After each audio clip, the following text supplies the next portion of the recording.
Voilà, merci pour votre disponibilité et nous sommes tout oreilles. Je laisse la parole aux organisateurs. Père Thierry, merci et vous avez la parole.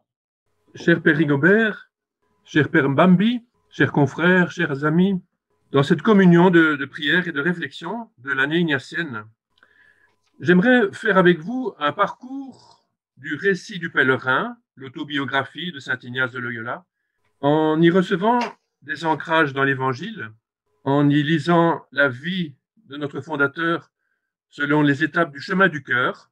Celui-ci est le parcours de formation du réseau mondial de prière du pape. Avec le pape, nous portons notre regard vers les défis de l'humanité et de la mission de l'Église. Et à partir de ces défis que le pape discerne comme les intentions du cœur de Jésus, nous sommes appelés à entrer dans la dynamique du cœur de Jésus. Notre Père Saint Ignace a fait sienne la dynamique du cœur de Jésus. Le chemin du cœur est l'itinéraire spirituel de toute personne qui veut se mettre à la suite du Christ. Jésus vient à notre rencontre et, un peu à la manière des exercices spirituels légers, le parcours du disciple missionnaire à la suite de Jésus est une adaptation des exercices spirituels de saint Ignace et on peut dire que c'est une proposition spirituelle récente. Elle a vu le jour en 2014. En 2019, le père Frédéric Fornos, directeur international du réseau mondial de prière du pape, en a écrit un commentaire officiel de 23 pages, dont les références sont dans ce PowerPoint que vous pourrez recevoir. Le père Bambi peut vous le transmettre. Et ensuite, l'équipe internationale du réseau de prière s'est attelée à déployer les 9 étapes de ce chemin du cœur en éditant pour chacune un livre de 70 pages environ. Et ils sont bientôt tous prêts. Et ils existent actuellement en espagnol, mais on peut vous demander peut-être au père Prado et à d'autres de l'adapter pour le Congo. En méditant la vie de saint Ignace, nous allons revenir à nos origines à nous, comme vous l'avez dit, l'origine de notre vocation, nos racines, nos perspectives. Ignace a commencé son chemin en étant immobilisé, et aujourd'hui nous sommes derrière notre écran, ou bien dans une salle un peu immobilisée, mais en pleine action aussi. Nous pouvons toujours avoir à l'esprit ce que le Seigneur nous inspire et nous demande. Je vous propose de relire la vie de saint Ignace en 3 parties. D'abord, comment le chevalier Inigo a découvert l'appel de Dieu, puis les étapes par lesquelles il s'est formé pour y répondre, et enfin, la mission qu'il a déployée avec d'autres. Et faisons-le dans cette conscience que saint Ignace prie pour nous, comme tous les saints du ciel. Demandons-lui d'intercéder pour nous. Père Ignace, prie pour nous. Première partie donc, notre Père saint Ignace s'est laissé conduire par le Seigneur. Dans cette première partie, je vous propose de suivre Inigo de Pampelune à Jérusalem.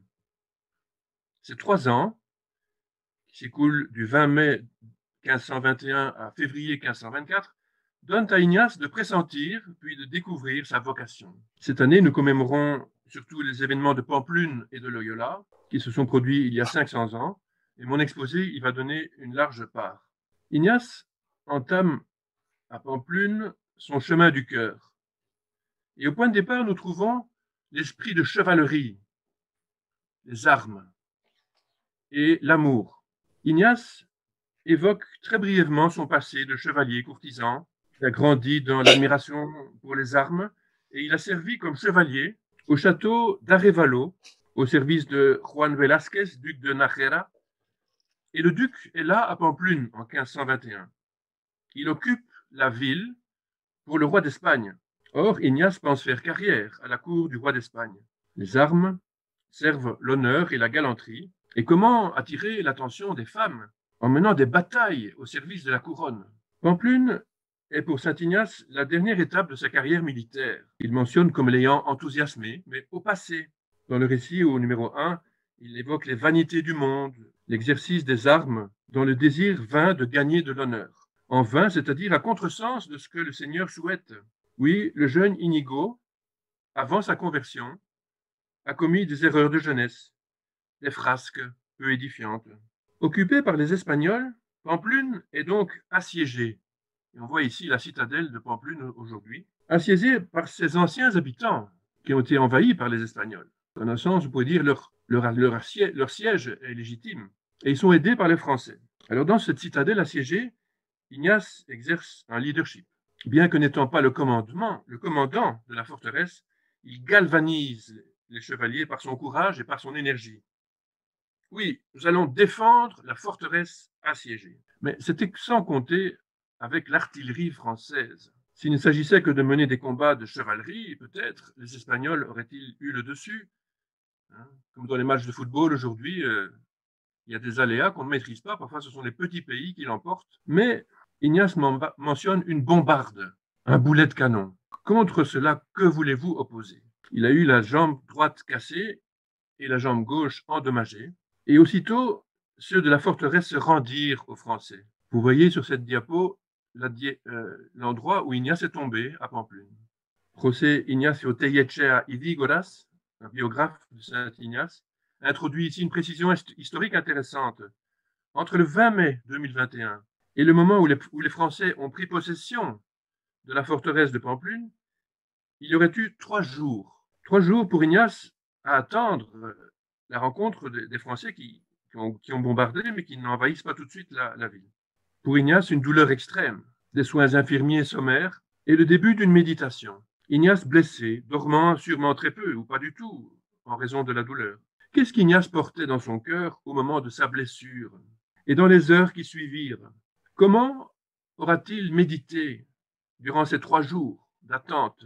Alors j'imagine, Aïe Seigneur, Dieu du ciel et de la terre, nous avons combattu intrépides pour repousser les assiégeants.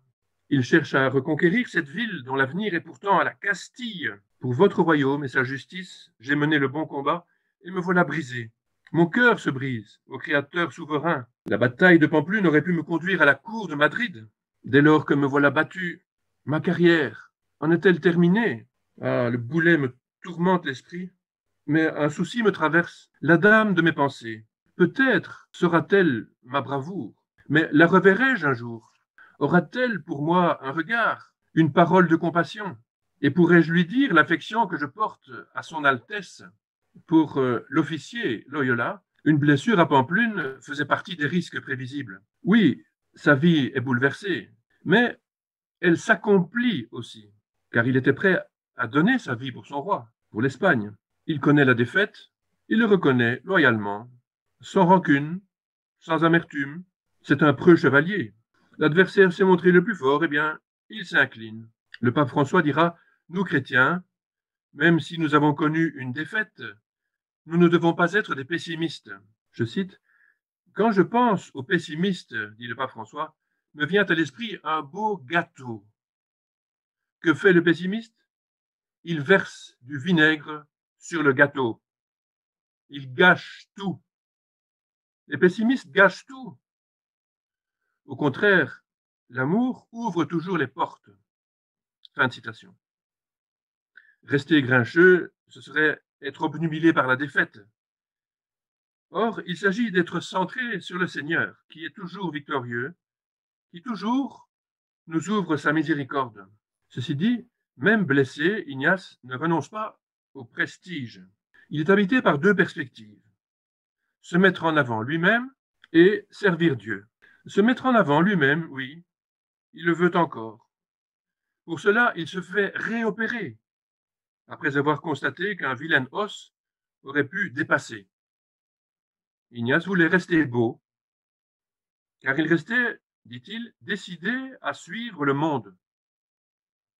Aussi demande-t-il lui-même à être réopéré, quitte à souffrir à nouveau énormément, car les étirements pour obtenir une élongation de sa jambe plus courte le martyrisèrent de nombreux jours, dit-il. Mais notre Seigneur lui donna la santé. Ignace est béni, comme Jacob, après sa lutte avec l'ange qui le laissa boiteux. Loyola est ce lieu et ce moment fondateur où Ignace reçoit à lire non pas des romans de chevalerie, des histoires d'amour et de combats militaires qu'il a demandé, mais la vie du Christ et un florilège de la vie des saints. Il pense et il rêve, et des sentiments viennent, passent et reviennent, produisant des émotions diverses qu'il commence à distinguer, à reconnaître. Il rêve de devenir un chevalier disant des poèmes pour une belle dame faisant de grands faits d'armes pour être admiré et aimé, puis pour pouvoir gouverner. Il écrira au récit numéro 6, il était si vaniteux de cela qu'il ne voyait pas combien il était impossible de pouvoir réaliser cela. Ignace avait calibré son désir de mariage sur une princesse. Selon José Ignacio Tellechea y Dígoras, c'était Catherine, l'infante de Castille et d'Aragon, fille du roi Ferdinand II et de la reine Isabelle de Castille. Ce rêve de princesse qui le fascinait alternait avec des pensées d'austérité et de pénitence. Les pensées du monde, les pensées mondaines, enthousiasment Ignace pour un moment seulement et le laisse sec et mécontent, tandis que la perspective de servir Dieu dans l'austérité lui donne une joie durable. Ignace s'étonne de cette différence des effets de ses pensées et nomme les initiateurs de ses pensées le démon pour les pensées mondaines et Dieu pour les pensées de son service. Dans l'ordre du service de Dieu, Inigo pense faire comme les grands saints. Il veut les imiter, réaliser des exploits pour Dieu, dans une imitation encore vécue sous le mode de la rivalité. C'est comme s'il y avait une bataille à remporter là aussi. Il fallait faire exactement, Tellechea y Dígoras dit, mécaniquement, les mêmes gestes, et plus encore si possible. Ignace veut faire des performances pour le Christ, mais le Seigneur va lui montrer que lui, le Seigneur, a l'initiative dans sa vie. Il ne s'agit pas d'imiter les saints extérieurement, mais comme eux, de laisser Dieu agir en lui. Il ne s'agit pas vraiment d'imiter Saint François ou Saint Dominique en copiant leurs actions, mais de devenir Saint Ignace. Ignace va passer petit à petit des exploits dont il rêve à ceux qu'il va effectivement réaliser sous la conduite de Dieu. Et ce passage va se faire par la prise de conscience qu'il est aimé. C'est la première étape du chemin du cœur. Au commencement, l'amour. Il passe de l'amour dont il rêve à l'amour réel qui lui est donné de vivre. Dans son lit de convalescent, à Loyola, Ignace n'a-t-il pas pris conscience qu'il est aimé? Il me semble que oui. Il a dû rendre grâce d'avoir eu la vie sauve. Et il a eu le temps de redécouvrir combien il est entouré d'amour. L'amour de Dieu, l'amour des autres. Il prend des formes multiples, l'amitié, le voisinage. Sans doute, Ignace se souvient-il de l'affection sobre reçue dans sa famille durant son enfance, sa jeunesse. Il se rappelle le forgeron de Loyola qui lui montrait comment on fabrique les épées. Ça le fascinait. Et à présent, il réfléchit à la bataille de Pamplune, dans ce château de Loyola que vous voyez sur la diapositive. Et il se rappelle il se souvient de l'armée française qui lui a témoigné du respect. Elle s'est montrée prévenante. Comme aujourd'hui, le droit de la guerre ne permet pas de maltraiter les prisonniers. Mais là, Ignace a bénéficié d'un traitement de faveur, étant conduit dans son château natal pour y refaire sa santé. Ignace remercie Dieu. Peut-être reçoit-il à Loyola le don des larmes déjà, en percevant tout l'amour qui lui a été donné. Ignace entre sans doute intensément dans cette première attitude, l'action de grâce, pour les bienfaits de Dieu et des humains dont il fait mémoire. Ignace est aimé comme un chevalier, un combattant vaillant. Vraiment, il veut qu'on puisse compter sur lui, et il ne lâche pas. Il a mené la bataille jusqu'au bout. C'est comme ça qu'il est aimé, qu'il est créé de Dieu, qu'il est aimé de ses parents, qu'il est aimé des habitants du hameau de Loyola. Et à ce moment, la miséricorde divine s'exprime envers Ignace dans des faveurs particulières. Ignace a reçu beaucoup de visions dans sa vie, et cela commence par une vision de Notre-Dame avec le Saint-Enfant Jésus, puis une vision de Saint-Pierre, dont vous voyez ici une illustration. Ignace blessé, malade, au numéro 3 du récit du pèlerin, il raconte le danger de mort dans lequel il se trouvait. Il mentionne sa dévotion envers Saint-Pierre et Saint-Paul et sa guérison le lendemain de leur fête. La tradition jésuite et ignatienne relate qu'il a reçu cette nuit-là une apparition de Saint-Pierre. Cette tradition a été orale jusqu'à un siècle plus tard, lorsque des vies de Saint Ignace ont été préparées peu avant sa canonisation. Et puis, cette tradition ayant été écrite, ne fût-ce que dans ces belles gravure, elle a trouvé là un développement possible, cette apparition de Saint-Pierre à Ignace. Ignace s'est aimé du ciel. Hein. Ces visions, ces apparitions sont des témoignages d'affection dont les saints se font le relais. C'est Dieu qui lui témoigne son amour. Ignace rend grâce et Ignace éprouve dans son esprit des mouvements en sens divers, servir ou conquérir une belle dame, faire carrière ou faire des performances pour Dieu. Il entre dans cette nouvelle étape du chemin du cœur qui est de s'éveiller à la vraie vie. Il va choisir le service de Dieu. Il va choisir non plus seulement la vie qu'il a rêvée, qui ne se réalise pas. Ignace est guidé par la réalité. Et il va guider ses compagnons en mettant des choses devant eux. Et il reçoit une nouvelle réalité de Dieu. Il l'a choisi. Il est mis en mouvement par Dieu. Il se laisse mobiliser et sa recherche aboutit. Il trouve la direction de sa vie. Il trouve Jésus qui lui donne son esprit, qui le libère, qui l'éclaire et le conduit sur le chemin. Sur ce chemin, Ignace prend pour boussole la parole de Dieu. Vous vous rappelez qu'il va la recopier. Il y attache beaucoup d'importance. C'est la parole de Dieu. Il commence à pouvoir marcher un peu. Le soir, il regarde le ciel et les étoiles, et c'est là la plus grande consolation. Et le désir de servir Dieu grandit dans son cœur. Il pense vivre une vie de pénitence à la chartreuse. Ses proches se rendent compte qu'il est sur le point d'opérer un grand changement dans sa vie. Ignace a reconnu l'amour du Christ vivant. Sa vie prend sens. Il trouve une direction, il choisit la vie, il choisit Jésus.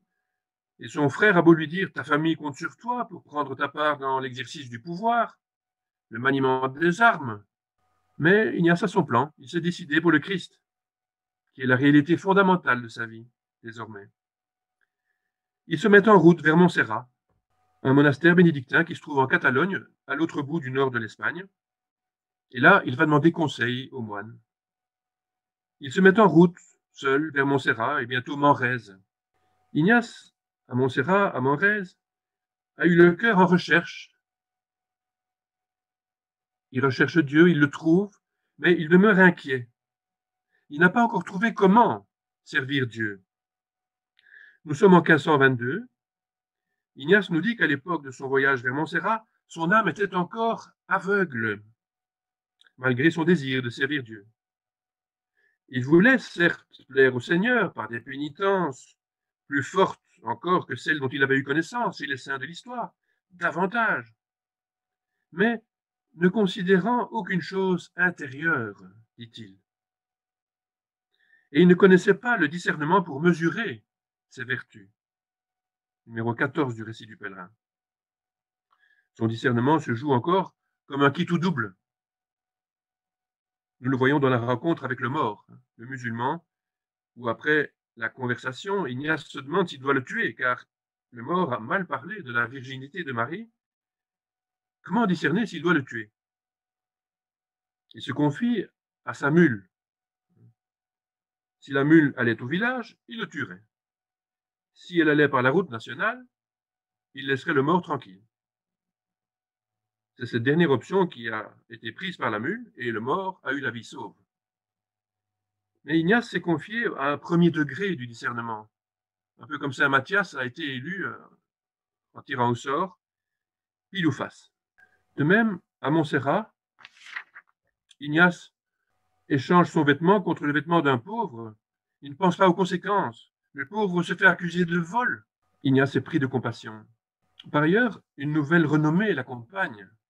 Ignace a renoncé à sa fortune. Il a renoncé à sa carrière. Il a renoncé au pouvoir qu'il aurait pu espérer. On l'admire. On l'aime bien.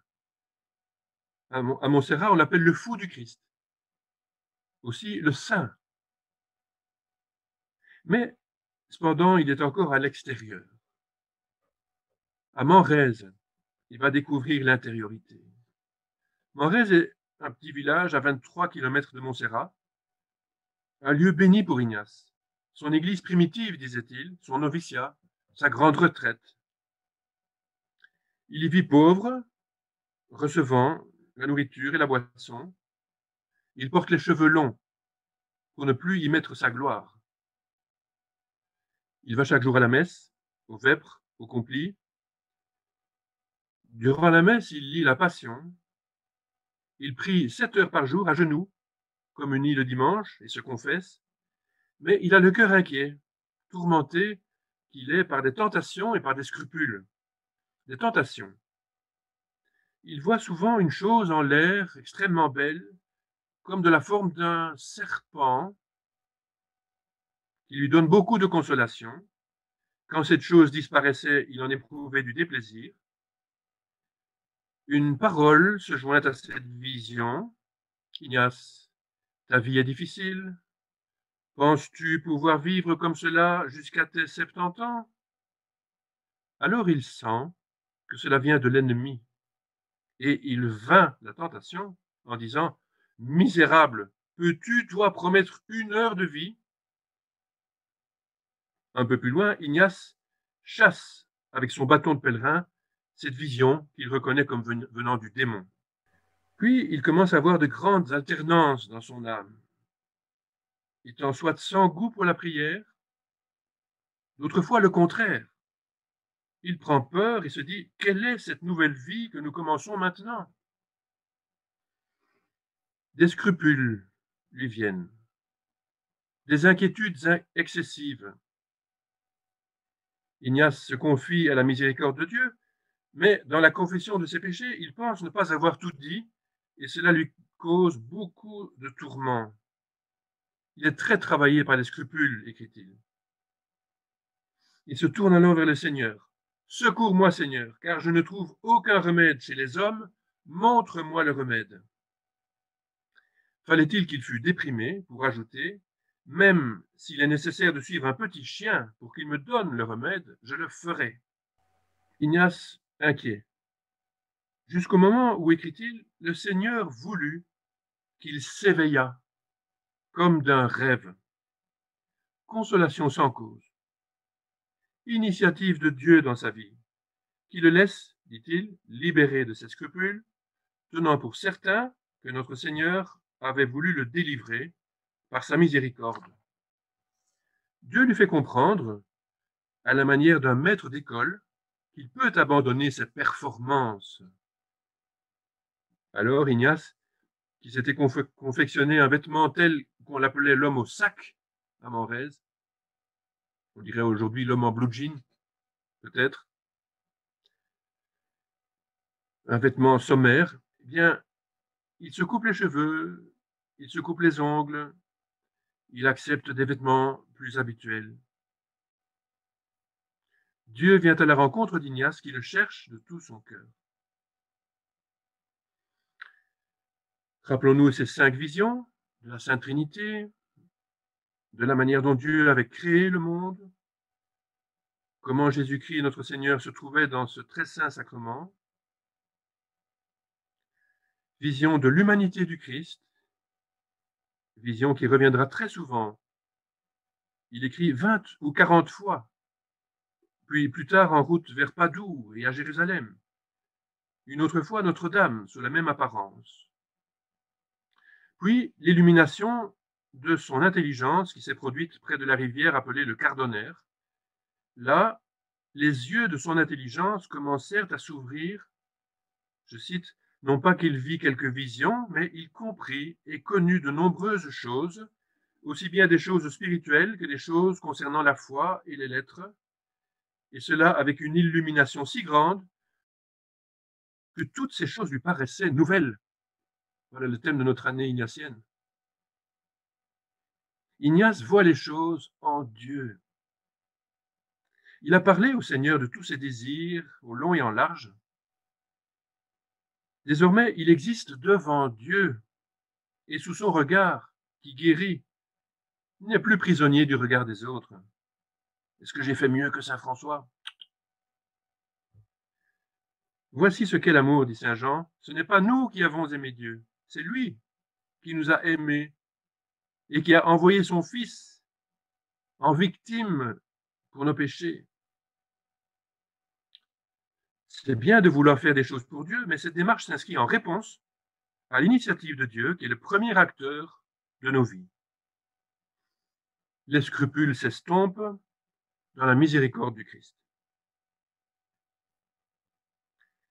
Épris de Jésus, Ignace, depuis Morez, veut partir à Jérusalem, là où Jésus a vécu. Il veut partir sans argent, ou presque. 1523, il passe à Barcelone. Il veut voyager radicalement pauvre, avec Dieu seul pour refuge. Après 20 jours à Barcelone, il s'embarque en direction de l'Italie. Il arrive à Rome. Et il prend le bateau pour la Terre Sainte, où grande est sa ferveur pour découvrir sous les pas de Jésus la visite des lieux saints. Il cherche Dieu, il le trouve. Son projet est alors de rester à Jérusalem pour y aider les gens, y aider les âmes, dit-il, accueillir les pèlerins, leur faire visiter les lieux saints, eux aussi, s'entretenir de choses spirituelles au lieu même où Jésus nous a valu le salut. Voilà, c'est ça qu'il a en tête à ce moment-là. Mais cela ne s'avère pas possible, car la maison franciscaine de Jérusalem est pauvre. Et les chrétiens ne peuvent pas offrir à Ignace une subsistance. Ignace dit, ça fait rien, je vais trouver. Non, non, non, non. Certains des chrétiens ont été faits prisonniers. Certains sont morts, Ignace. Et disent les franciscains, nous devons racheter les captifs vivants. Non. Bon, voilà son projet contrarié. Et il découvre que le monde est troublé. C'est la troisième étape du chemin du cœur. Il découvre un monde découragé. Les Espagnols disent descorazonado, un monde sans cœur. Oula, je vois que mes médias n'ont pas été tout à fait mis dans le bon ordre. Excusez-moi, vous allez pouvoir corriger. Et Ignace, devant ce monde découragé, petit à petit, il quitte la nostalgie, la jalousie, et il s'ouvre à Dieu. Il met son centre en Dieu. Il y a des aléas dans le monde, mais son monde est aussi terre et ciel réunis, et il ne voit pas uniquement les misères du monde terrestre. Il voit le Christ dans son chemin, et son chemin qui est abouti à la droite du Père. Il fixe son attention sur le don de chaque jour, le don réel de chaque jour. Il découvre que sa vocation est appelée à se déployer dans ce monde-là, un monde sans pitié, un monde troublé, tant dans les relations personnelles que dans les affrontements entre les souverains. Ici, vous voyez un moment d'humour. Dans les relations personnelles, Ignace a rencontré des bandits, des soldats qui voulaient abuser de leur pouvoir. Ce voleur dit à cette dame, « Donnez-moi les sacs ». Alors le garçon qui aide déjà la dame dit, « Merci monsieur, moi je vais aider madame ». Il pensait que l'adulte voulait aussi aider, hein, en disant, « Donnez-moi les sacs ». Le monde dans sa brutalité, le monde dans ses rapports de force. Les affrontements entre souverains expriment le désarroi du monde. On l'a vu déjà à Pampelune, la rivalité entre François Ier, roi de France, et Charles Quint, roi d'Espagne, duc de Bourgogne, empereur d'Allemagne. Ignace se meut dans une Europe qui est traversée par ces batailles, ces conflits, et il est prêt à passer dans les lignes ennemies. Ennemi? Qui est l'ennemi? Vous tuez mon frère, il va tutoyer n'importe quel soldat de l'armée adverse. Il sait qu'il n'y a qu'un ennemi, l'ennemi de la nature humaine. Les nations humaines peuvent vivre en harmonie. C'est ce que le pape François exprime dans l'amitié sociale. Je ne sais pas si vous avez déjà vu la vidéo, mais on devrait la voir. Hein. On devrait la regarder ensemble. Dice la Biblia que el que encuentra un amigo encuentra un tesoro.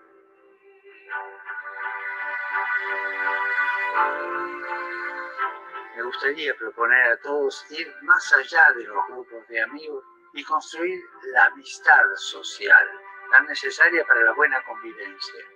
Reencontrarnos especialmente con los más pobres y vulnerables. Están en las periferias. Alejarnos de los populismos que explotan la angustia del pueblo sin dar soluciones, proponiendo una mística que no resuelve nada.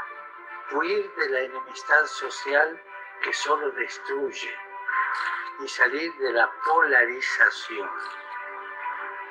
Y esto no siempre es fácil, especialmente hoy, cuando una parte de la política, la sociedad y los medios se empeñan en crear enemigos para derrotarlos en un juego de poder.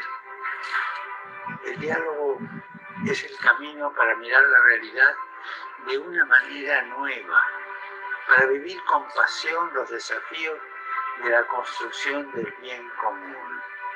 Recemos para que en situaciones sociales, económicas y políticas conflictivas seamos arquitectos de diálogo, arquitectos de amistad, valientes y apasionados, hombres y mujeres que siempre tiendan la mano y que no creen espacio de enemistad y de guerra.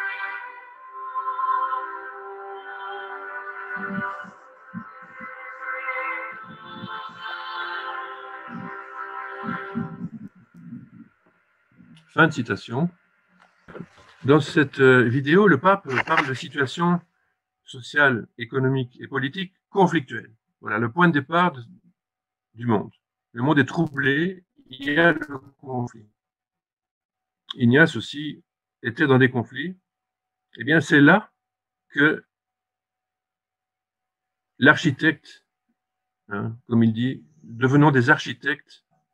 Ça veut dire déjà préparer un plan, voir comment on fait pour ne pas se faire détruire, mais un plan de réconciliation, un plan de salut. Voilà.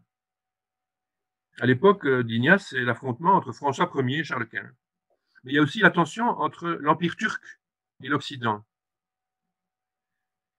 L'affrontement se produit lorsque Rhodes tombe. Ignace le mentionne au numéro 43 du récit du pèlerin. L'île de Rhodes est celle où les chrétiens de Terre Sainte avaient trouvé refuge avec l'ordre hospitalier de Saint-Jean de Jérusalem.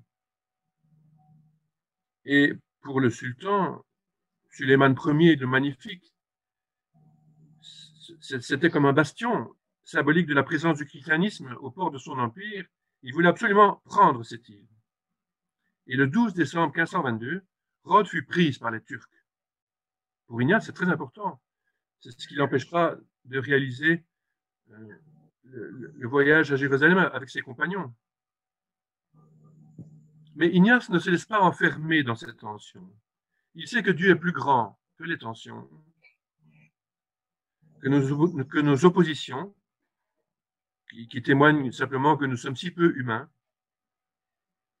et que même dans ce conflit, nous pouvons le trouver. Ignace a découvert cette grâce qui lui est faite. Et à Jérusalem, il a dû sentir le moment venu de passer à une étape nouvelle de sa vie, c'est d'étudier. Il incline à étudier, dit-il, pour pouvoir aider les âmes. Nous entrons dans la deuxième partie. Ignace perçoit que pour aider les gens, pour les accueillir, pour tenir des conversations spirituelles, sans risque de se tromper, pour aider les autres à faire le bien, pour aider les jeunes à trouver leur vocation, il va devoir se soumettre à une formation. En 1524, à son retour de Jérusalem, il va étudier et il perçoit que c'est comme prêtre qu'il pourra le mieux aider les autres. Il va d'abord se former dans son pays, à Barcelone, Alcalá et Salamanque, et puis à Paris. À Barcelone, Ignace trouve une bienfaitrice, Isabelle Rosaire, un directeur d'études, Maître Ardévol.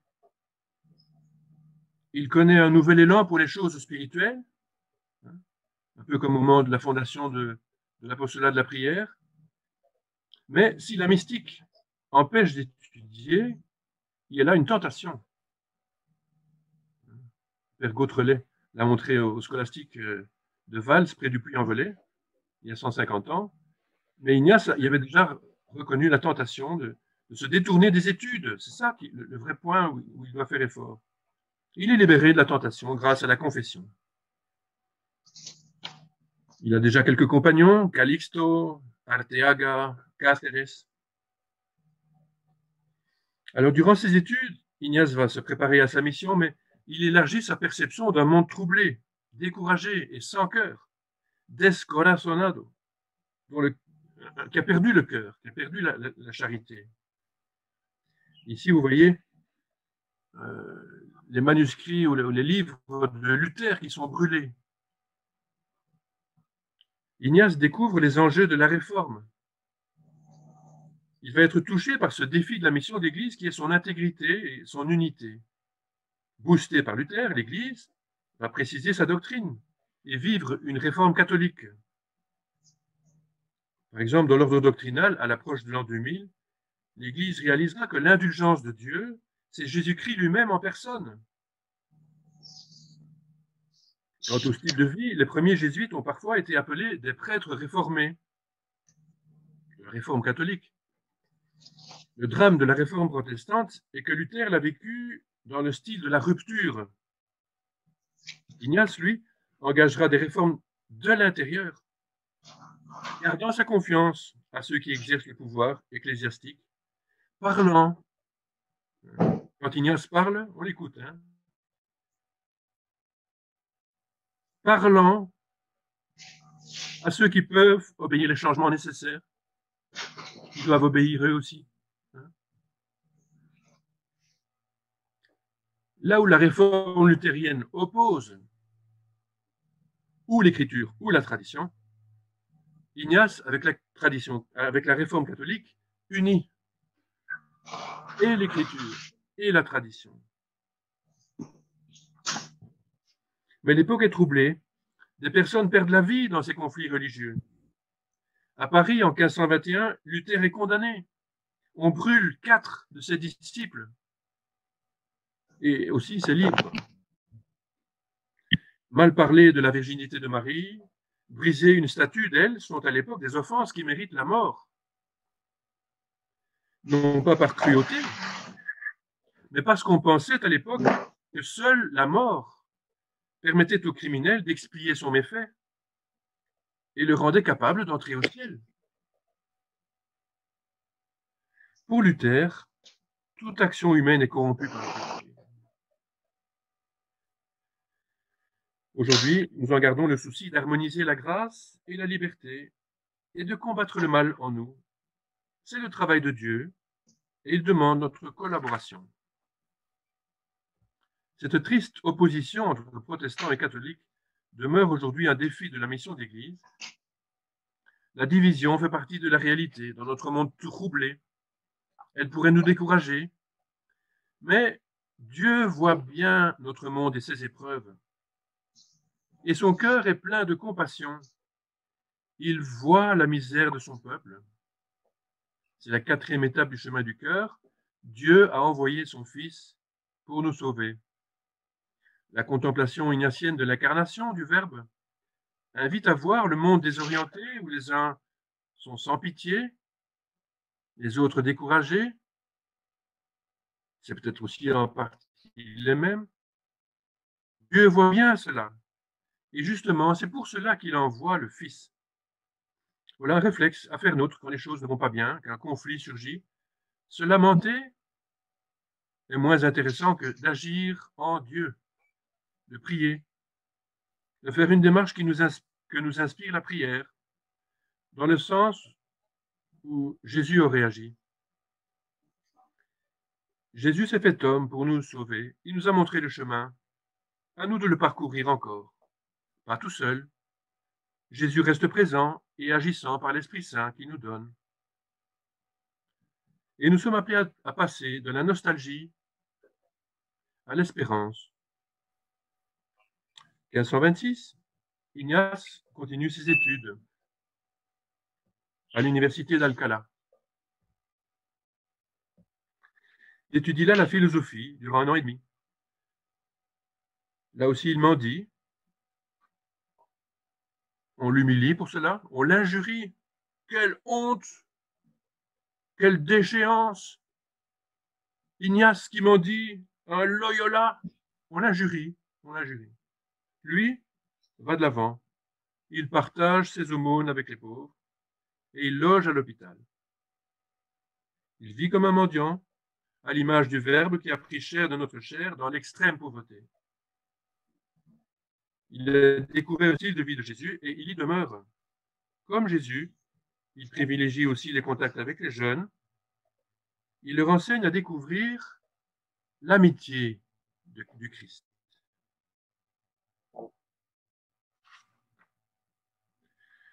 Le Christ nous appelle ses amis. C'est la 5e étape du chemin du cœur. Ignace a découvert cette amitié, il la partage. Oui, Jésus est le Seigneur et le Maître, mais il ne nous appelle plus serviteurs, car le serviteur reste dans l'ignorance de ce que fait son Maître, il nous appelle amis. Parce que tout ce qu'il a entendu auprès de son Père, il nous le fait connaître. Jean 15, 15. C'est ça la formation du disciple missionnaire, apprendre par le menu tout ce qui tient à cœur au Seigneur. Ignace enseigne le catéchisme, il donne les exercices spirituels pour partager ce trésor qu'il a découvert. Ces contacts permettent beaucoup de conversions, parfois spectaculaires, comme Don Diego qui lui donne non pas de l'argent, mais toutes sortes de meubles. Et Ignace emporte cela dans un grand drap. Il accepte. Il voit dans ces dons des signes visibles de l'amitié du Christ. Pour lui, la vie se simplifie. Il a eu le privilège d'étudier, de rencontrer Dieu dans la prière, alors il partage ce qu'il sait, tout simplement. Il reste bien sûr un grand priant, dans une familiarité toujours plus grande avec la parole de Dieu. Il prie la nuit, il a des frayeurs nocturnes à cause du démon, et il en est débarrassé par sa confiance en Dieu.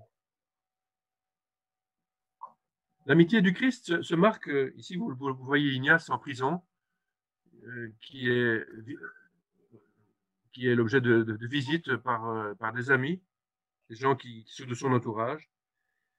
En effet, l'Inquisition de Tolède a entendu parler des rencontres spirituelles d'Ignace et enquête sur ces illuminés, comme on les appelle, qui portent la bure, le vêtement religieux, et qui tiennent des réunions.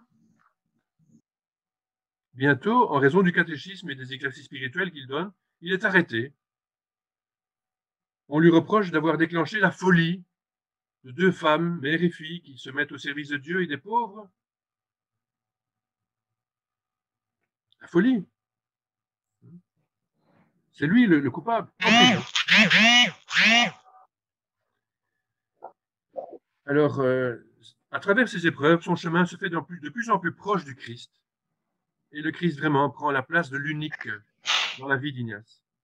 42 jours de prison lui valent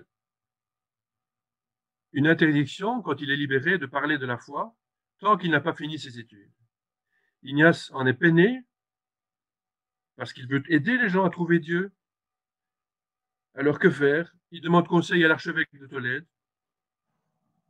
Et l'archevêque lui dit, va à Salamanque, là, les gens ont l'esprit plus large, tu vas peut-être trouver de l'appui. L'évêque lui donne une aumône et Ignace se retrouve à Salamanque. Là aussi, Ignace étudie, entouré de quelques compagnons, et il est interrogé par la communauté dominicaine, en particulier sur le livret des exercices spirituels. Les frères prêcheurs apprécient qu'Ignace prêche à la manière des apôtres.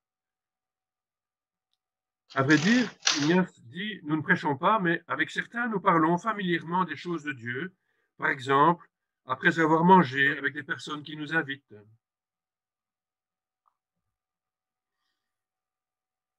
critiqué sans pitié pour avoir parlé des questions morales sans avoir beaucoup étudié, Ignace, instantanément, chez les dominicains, cesse de répondre. Voilà, je n'aurai pas d'a priori favorable ici, je n'insiste pas. Mais alors il est retenu en prison. Alors certains parmi les dominicains voudraient bien qu'il reçoive un jugement clair et définitif, et d'autres sont très touchés par la manière de faire d'Ignace. Les juges lui témoignent de l'affection, mais Ignace se rend compte qu'à Salamanque, la porte lui semble fermée. Il part alors pour Paris. Seul, sur un petit âne, avec quelques livres. Peut-être qu'aujourd'hui, il ferait de l'autostop.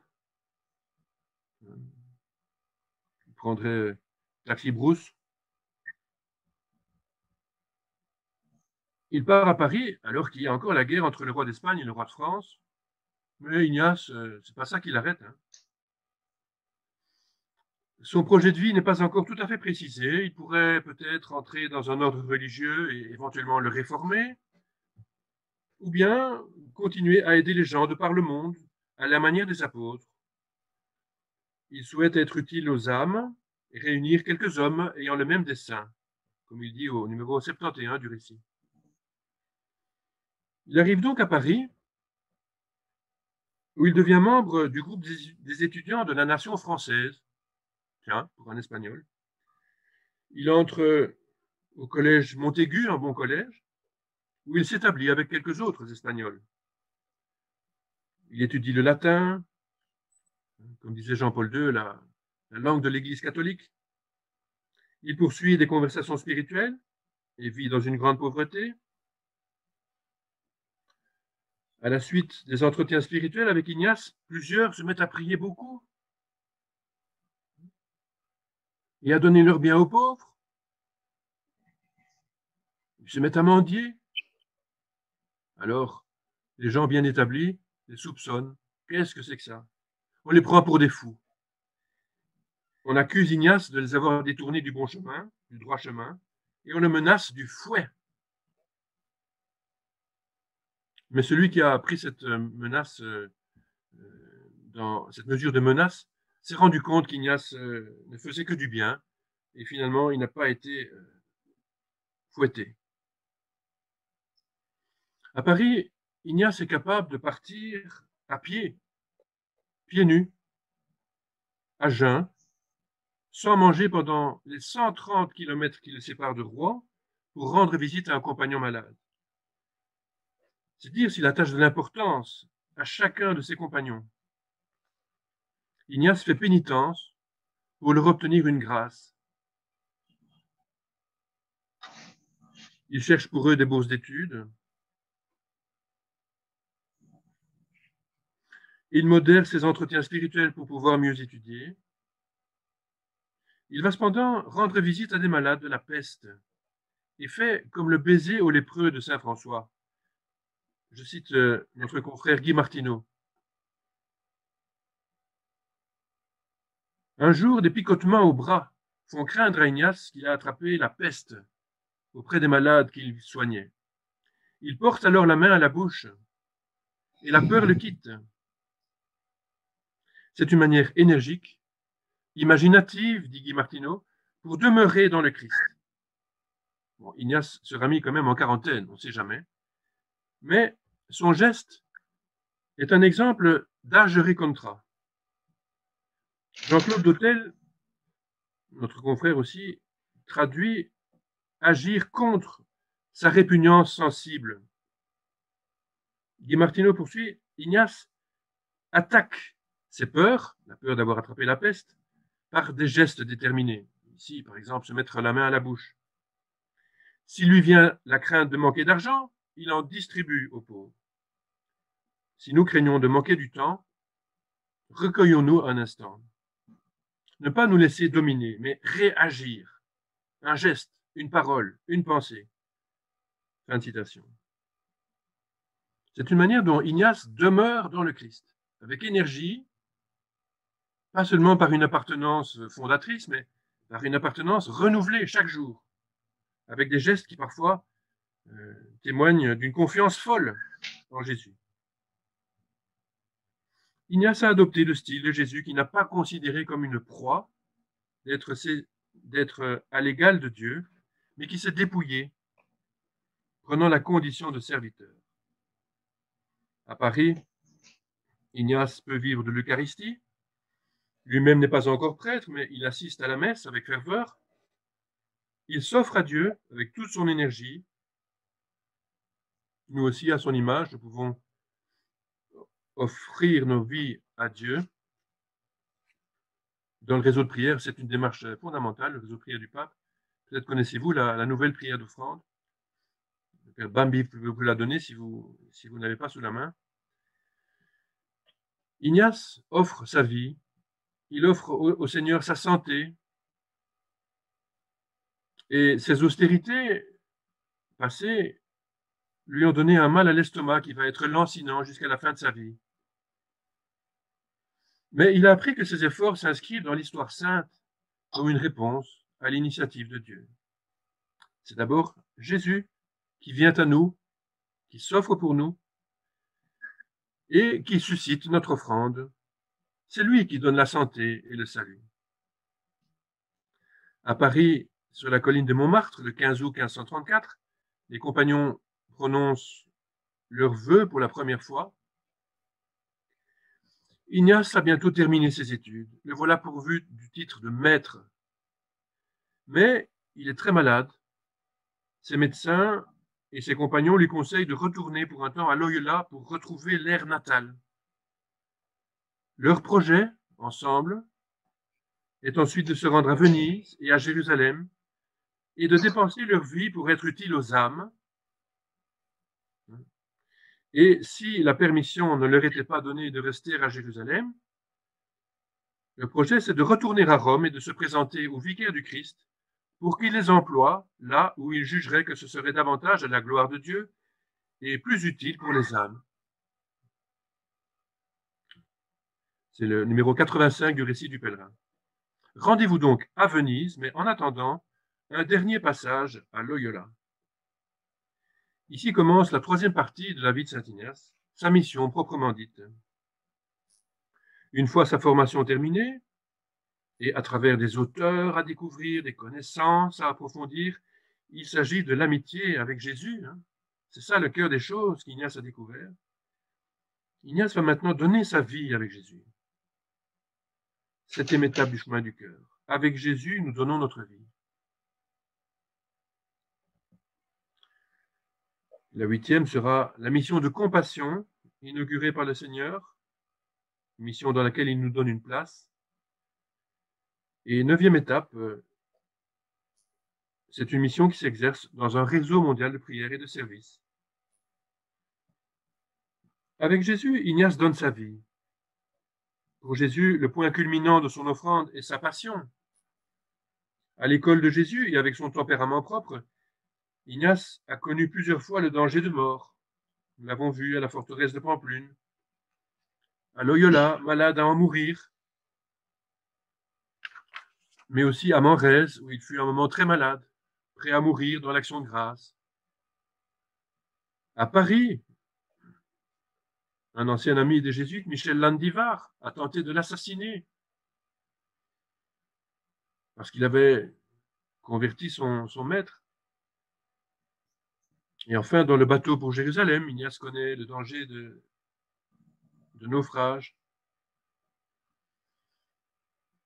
Ignace approche de Rome et se rend compte qu'il devra probablement y subir de nombreuses contradictions, dit-il, au numéro 97 du récit. Ignace est un homme de situation limite, un homme des frontières, un homme capable de se donner, au sens chevaleresque, chrétien, religieux et mystique du terme. Sa manière concrète de commencer à mourir, c'est l'obéissance. Il a surtout commandé, mais il a lui-même d'abord obéi. Comme il a commencé de le faire devant la réaction des franciscains à Jérusalem, qui l'ont dissuadé de rester en Terre Sainte. Puis, on dit parfois dans la mission ouvrière, l'obéissance au réel.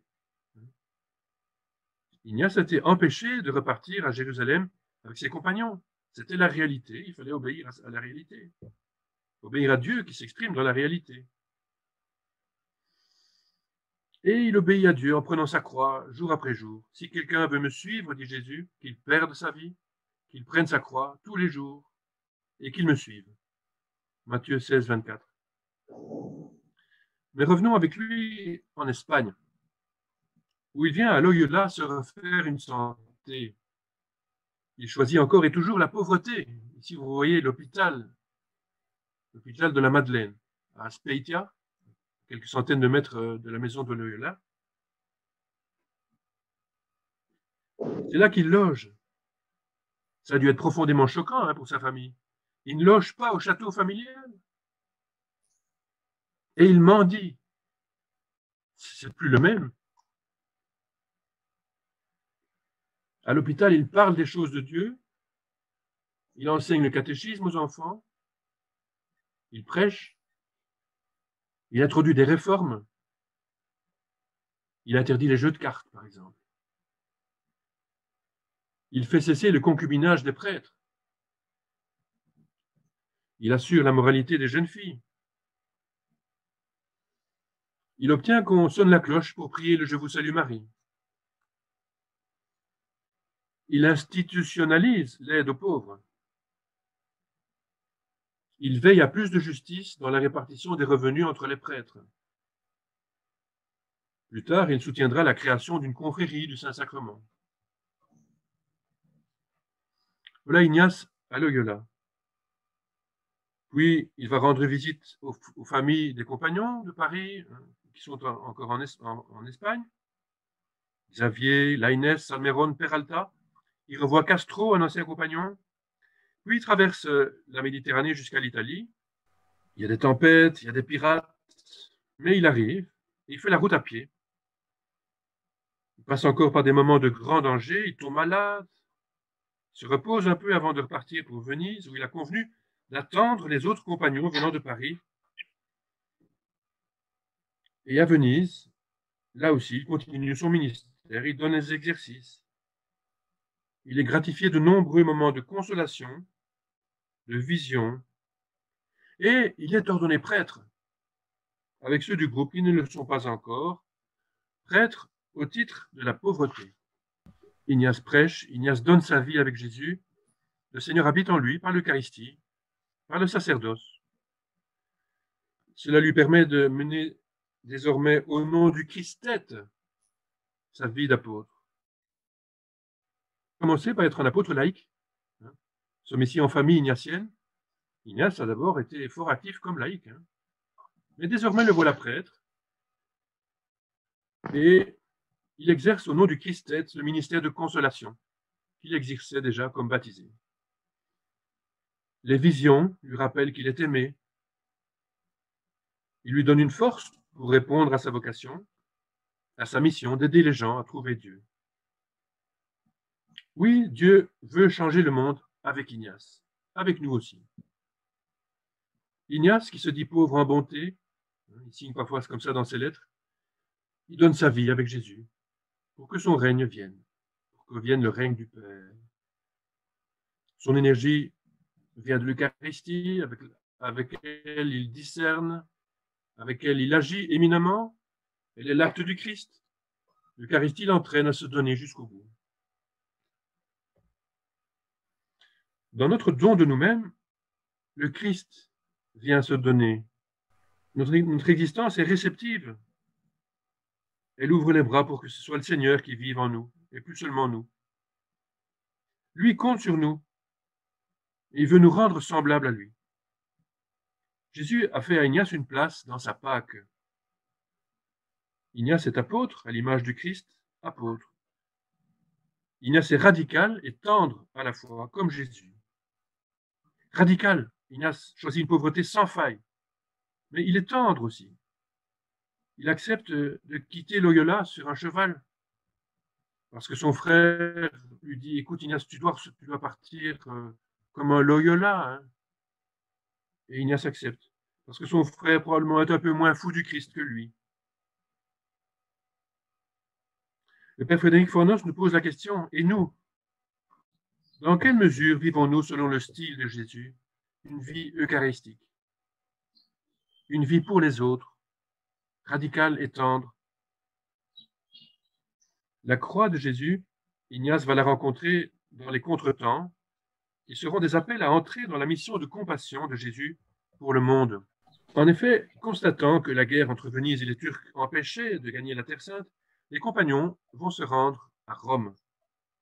Mais avant ça, ils exercent le ministère dans la région de Venise. Ignace ira à Vicence, à 40 km à l'ouest de Venise. Et tous les 10 compagnons se retrouveront là pour un temps. C'est un peu leur troisième an. Ils prient beaucoup, ils vivent dans une grande austérité. Leur prédication touche les cœurs. Ils reçoivent beaucoup de dons. Ignace cuisine pour les compagnons. Un jour, malade lui-même, il se rend au chevet d'un compagnon malade. Et sur les hauteurs de Rome, juste en entrant dans la ville, au lieu dit la Storta, il reçoit la grâce d'être mis par le Père avec le Christ qu'il voit portant sa croix, et lui disant « Je veux que tu nous serves ».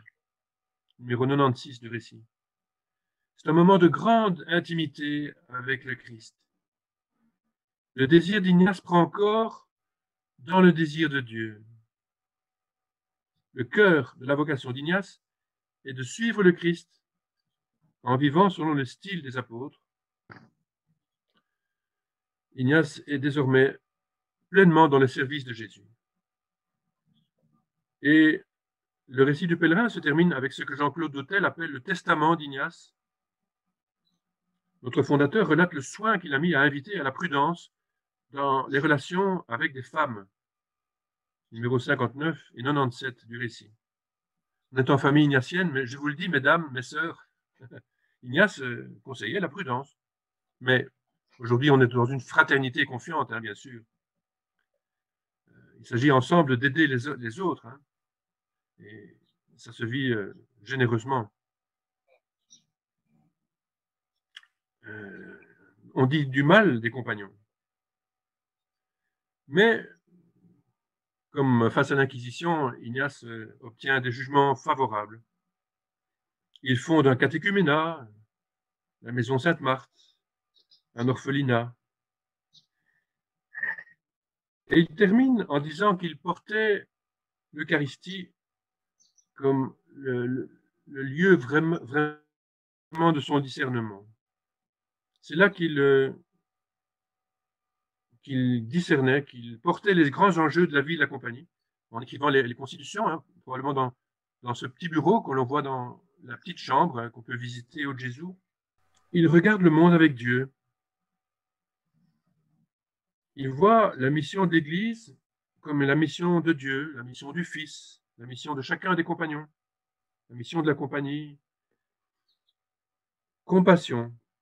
Compassion pour les pauvres, parce que ce sont eux qui sont les plus témoins, les plus proches de Jésus. Ce sont eux que Jésus a choisis comme premiers compagnons. Et Jésus enseigne le monde avec la communauté des pauvres. Ignace en est ému, il a le don des larmes. Il fait sienne cette compassion, et on sait qu'il pleurait pendant la messe et à d'autres moments. Il est dans la compassion, lui-même veut vivre pauvre, il renonce à ses privilèges de la noblesse, il voyage à pied et non pas à cheval. Pour Dieu et pour les pauvres, il donnerait sa chemise.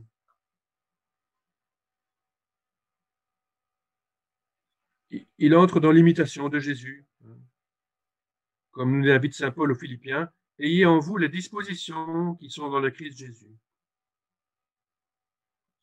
Ignace vit une vie de pénitence joyeuse, ascétique, c'est vrai, fait des efforts pour progresser sur le chemin de Dieu, pour rester vigilant, mais aussi mystique, car la pauvreté est pour lui comme un cadeau que Dieu donne en partage pour être mieux uni à lui. Ignace a aussi un carnet d'adresses et ces relations vont servir le projet de Dieu. Il parle de Dieu, c'est la conversation spirituelle, Il est utile aux âmes, comme il dit. Il les aide à entrer en relation avec Dieu. C'est ça l'enjeu de la mission. Là sera la gloire d'Ignace, sa passion et sa victoire, lorsque des personnes qui l'accompagnent se donneront à Dieu. Là, ils trouvent leur vie dans ce don à Dieu, et le Père des cieux se réjouit du bonheur de ses enfants. La 9e étape du chemin du cœur exprime ce en quoi consiste le réseau mondial de prière du pape, à l'image de l'Église elle-même, un réseau mondial de prière et de service, attentif aux besoins de l'humanité.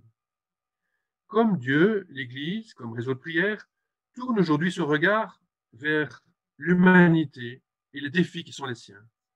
L'éducation des jeunes, la vie des familles, les heurts et les malheurs de l'intelligence artificielle, valoriser les personnes âgées, non à la corruption.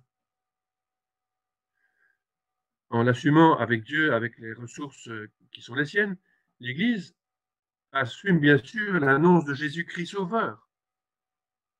Elle donne une place aux diacres, forme les disciples missionnaires, développe la synodalité, assure la catéchèse, autant de défis de la mission de l'Église qui font partie de son service. Le récit du pèlerin se termine sur la rédaction des exercices et des constitutions.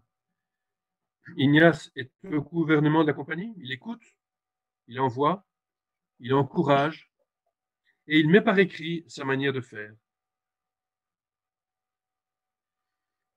Il reçoit la vision du Christ comme un soleil, la vision du Père, des 3 personnes divines ou de la Madone qui l'aideront à confirmer ses décisions consignées dans les constitutions. Il dit aussi sa facilité croissante à trouver Dieu, ce qui est le but de sa vie. Et Ignace, avec les préoccupations et les maux de son temps, a promu ce que nous appellerions aujourd'hui, ce que nous appelons aujourd'hui un réseau mondial de prière et de service. Un réseau mondial. Dès l'origine, les compagnons viennent d'horizons divers. Pierre Fabre n'est pas du même moule que François Xavier. Le premier français fut d'abord berger. Le second, espagnol, est d'abord châtelain. Et Ignace les rassemble dans une même simplicité. Ainsi, un jour, dans la maison de Rome, arrive Araos, un cousin d'Ignace, qui allait devenir jésuite lui aussi. Araos frappe à la porte. Xavier lui ouvre. Araos se présente. Araos demande Ignace. Et alors Xavier crie à l'intérieur de la maison, « Ignace, c'est Araos !» Alors, le cousin était habitué à une civilité noble et cette manière de parler, très simple, ça l'a dérouté. Mais en même temps, il était content de voir cette simplicité fraternelle. Voilà la vie de la compagnie à Rome, toute simple, fraternelle, sans chichi, sans tralala. Ignace envoie les premiers compagnons dans les villes où le pape le souhaite, Viterbe, tout près de Rome, Padoue, Venise. Ignace envoie les compagnons dans les pays où l'attirait la volonté de Dieu, et parfois cette volonté de Dieu est médiatisée par un roi, le roi Jean III du Portugal. Il compte sur Rodriguez au Portugal. Et le pape dit, si le roi dit, c'est comme ça, on le suit. Le roi Jean III autorise à ce que Xavier parte en Inde. Voilà. C'est comme ça. C'est la réalité. Et la globalisation, la mondialisation de la mission vient de la personne du pape, à qui la compagnie se confie. On voit ici les premiers compagnons avec Paul III. Le pape, c'est le représentant du Christ sur la terre. C'est pour ça qu'on se confie à lui. Et cette universalité se diffracte dans des échanges entre les compagnons qui s'écrivent, et parfois leurs lettres sont publiées, témoignant de leur communion dans la prière et dans l'action. La prière est une véritable action. Ici, vous avez la maison de retraite de Manrese, où Ignace a vécu dans cette grotte surtout. Il a habité en 4 endroits différents. Mais Manrese, c'est le lieu symbolique de la prière. Beaucoup de maisons jésuites s'appellent Manrese. Peut-être au Congo, en Angola, vous en avez aussi. En France, tout près de Paris, il y a une maison qui s'appelle comme ça, pour évoquer ce lieu central de la vie d'Ignace comme un lieu de prière qui est déjà une action. La prière est à l'origine et au terme de l'action. Elle accompagne la mission tout au long de son déroulement. Elle porte l'action. Et c'est l'importance des pères âgés qui portent l'action des pères actifs. Et c'est l'importance de la prière, même très brève, mais qui recueille l'action, qui l'offre à Dieu, qui la reçoit de lui. Selon les mots du pape François, aux 150 ans de l'apostolat de la prière est le cœur de la mission de l'Église. Nous pouvons faire beaucoup de choses, mais sans la prière, ça ne fonctionne pas. Dans son discours du 28 juin 2019. Parce que la prière reconnaît là où Dieu agit, là où il nous conduit. Ignace envoyait des compagnons en mission là où il percevait que Dieu les attendait. Tu vas y aller parce que c'est là que Dieu t'attend. C'est pas moi qui veux t'imposer une volonté de l'extérieur, c'est un appel divin. Ignace reconnaissait ses appels à la réalité rencontrée. La réalité est comme ça. Elle s'impose à nous. Tu dois y aller, c'est à toi de le faire. Une porte s'ouvre, voilà, une possibilité, un enjeu que nous pouvons assumer, une qualité qui répond à un besoin. Et Ignace confia aux compagnons le soin de rester attentifs à la volonté de Dieu. Souvent, ces lettres se terminaient par la clausule « Daigne sa divine et souveraine bonté nous donner à tous la grâce d'avoir toujours le sens de sa très sainte volonté et de l'accomplir entièrement. » L'accomplir, écrit Ignace.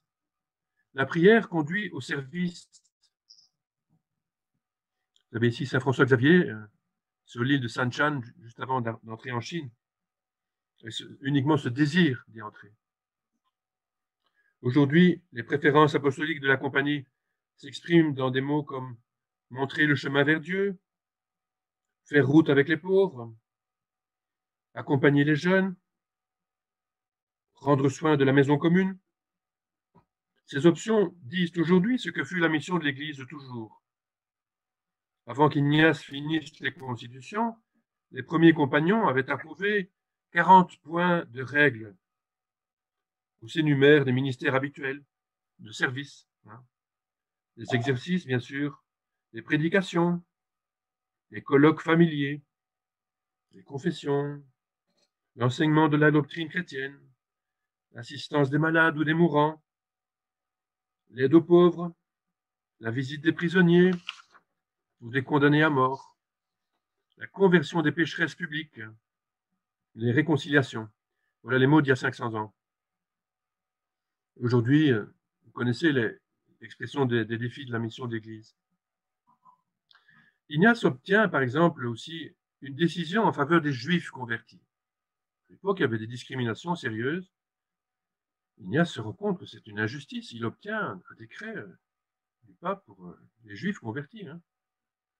D'ailleurs, il y a eu des Juifs parmi les premiers compagnons, comme aujourd'hui dans la compagnie des personnes d'origine juive. Ignace a organisé le service des pauvres. Il a autorisé la fondation de collèges et de Scholastica. Et il a fait confiance à Xavier pour la rencontre de l'Orient. Dans le Christ serviteur, les apôtres sont au service du salut du monde. Ils agissent et puis ils confient le monde à Dieu dans la prière. Et le cœur de l'action. Conclusion, un rappel du cœur de notre démarche, une suggestion et un souhait. Le chemin du cœur nous a aidé à relire la vie de saint Ignace. Eh bien, le mot même de cœur, l'image que nous avons vue, qui a été choisi par l'équipe du réseau de prière dirigée par Madame Reid, le chemin du cœur, évoque le primat de l'amour comme l'expression du don de Dieu, suscitant le désir humain. Ignace est un séducteur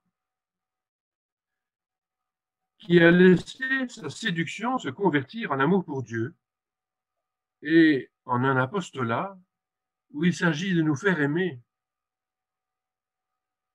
Il ne s'agit pas de nous faire des ennemis, il s'agit de nous faire aimer. Donc de nous montrer aimables,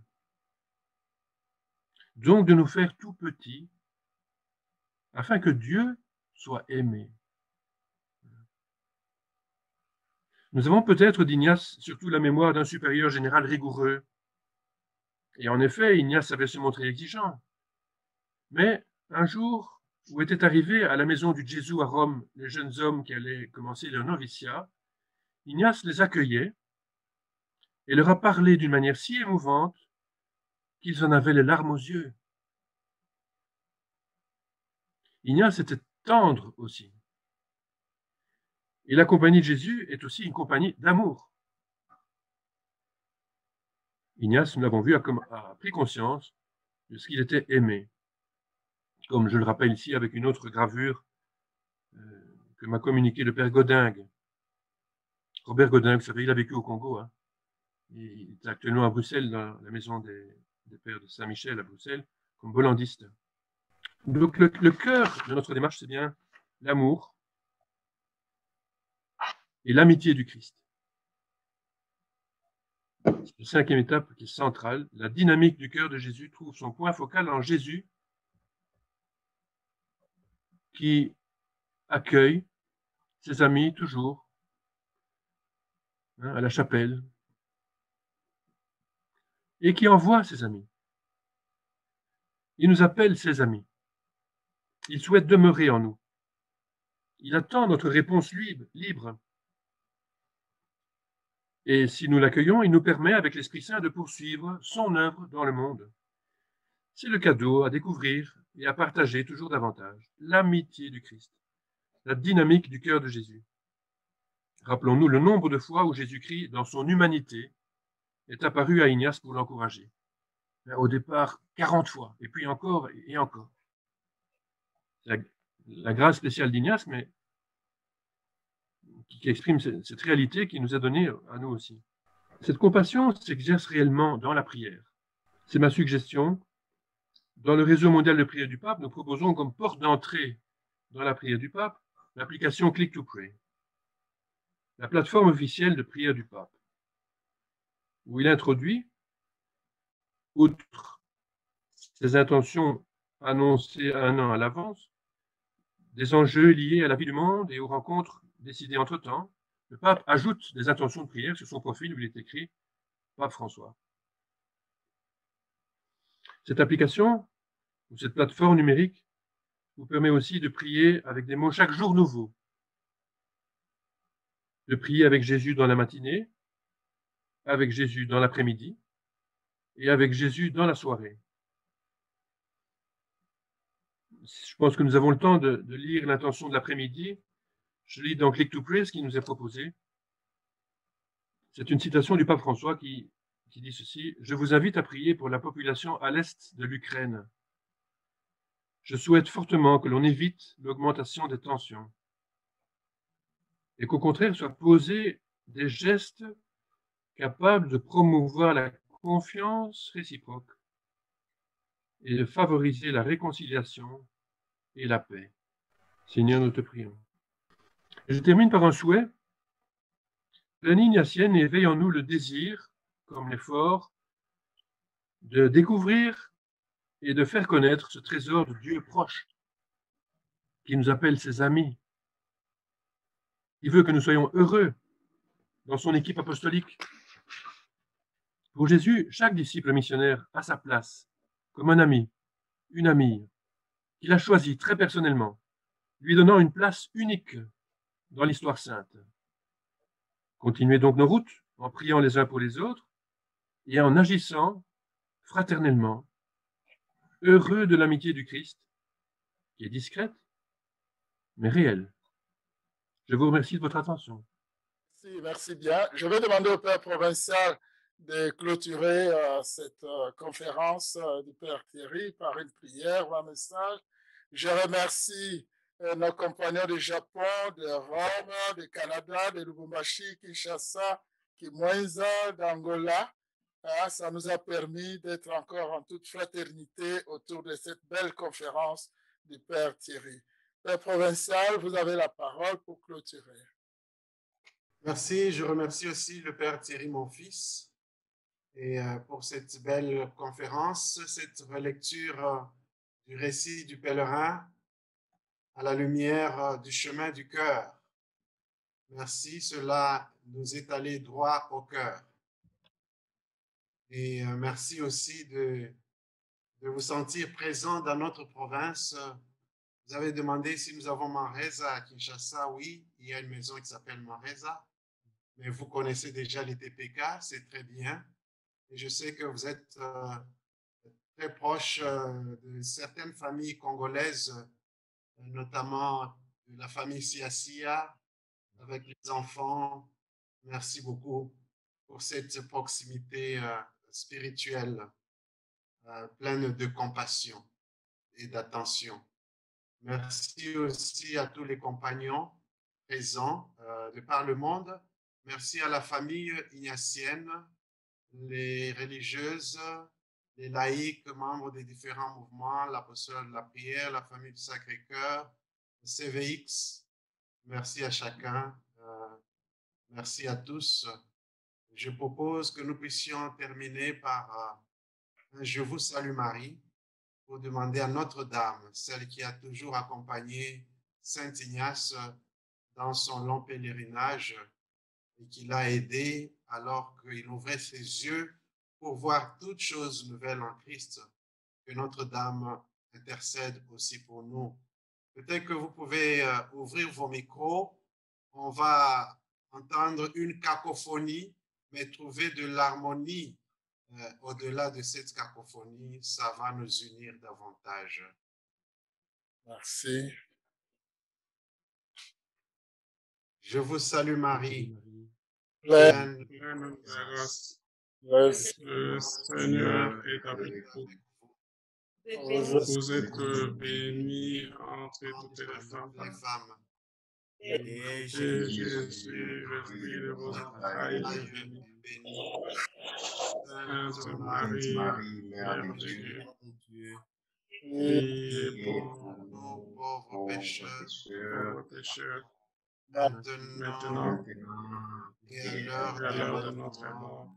Amen. Le Seigneur soit avec vous. Avec notre Que esprit. Dieu Tout-Puissant vous bénisse, le Père, le Fils et le Saint-Esprit. Amen. Amen. Merci, bonne soirée, bon week-end. Merci. Merci beaucoup. Toi, toutes choses.